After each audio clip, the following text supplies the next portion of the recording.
శివుడి మెడలో పాము ఉండటం దేనిని సూచిస్తుందో తెలుసా? పురాణాల ప్రకారం శివుడి మెడలో ఉన్న పాము పేరు వాసుకి. కాని అది కేవలం అలంకారం కాదు, దానిలో గొప్ప ఆధ్యాత్మికపరమైన అర్థం దాగి ఉంది. పాముని భయం, మరణం, అహంకారానికి ప్రతీకగా భావిస్తారు.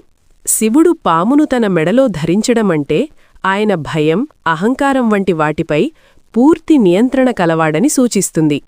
అలాగే శివుడు మహాకాలుడు, అనగా కాలానికే అధిపతి. పాము కాలచక్రాన్ని సూచిస్తుంది. కాబట్టి శివుడి మెడలో పాము ఉండటమంటే ఆయన సృష్టి, స్థితి, లయలకు అధిపతి అని తెలియజేస్తుంది.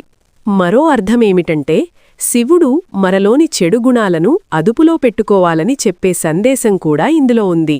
శివుడు పామును తనతో ఉంచుకోవడం ద్వారా ఆయన అన్ని జీవులను సమానంగా చూస్తాడని సూచిస్తుంది.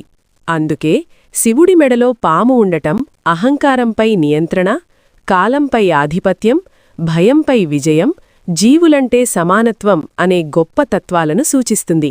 ఓం నమఃశివాయ. ఇలాంటి ఆసక్తికర వీడియోల కోసం మా ఛానల్ని సబ్స్క్రైబ్ చేయండి.